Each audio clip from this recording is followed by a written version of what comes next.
going to be a really windy day. Starting out not too bad, but already by 9 a.m. Winds will be gusting over 30 miles per hour with winds close to 50 by noontime today. Then those strong winds will continue through mid-afternoon and probably even going to be affecting that evening commute. So watch out for the crosswinds on those north-south roads today. Currently, the strongest winds are across eastern Iowa, Dubuque, down through Davenport. Winds close to 50 miles or 40 miles per hour already this morning, with higher gusts going to be quickly building in throughout the morning.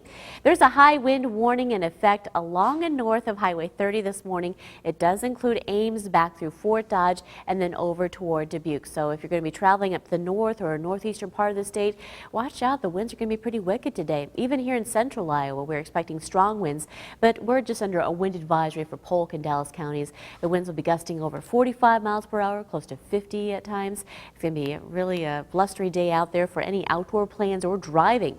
It's because of this departing area of low pressure. It brought us about an inch of rainfall yesterday, and now it's taking the rain away, and it's going to be stalling out across the Great Lakes. Strong winds wrapping around the backside of the system will be coming in from the west and northwest this afternoon.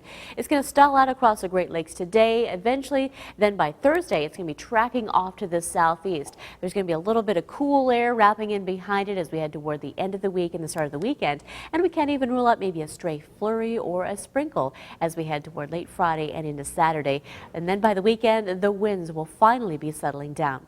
Right now in Des Moines, it's a little bit breezy. You'll notice the wind, especially up to the north and east this morning. From the west-northwest, now at 13 here in Des Moines, gusting into the mid-20s.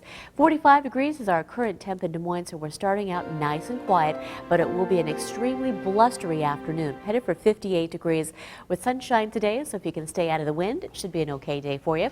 The strong winds will be continuing through the evening and even into Thursday. That's going to be followed by a little cool down Friday, Saturday, highs only in the 40s, but next week is looking okay, back in the 50s and 60s in no time. So not just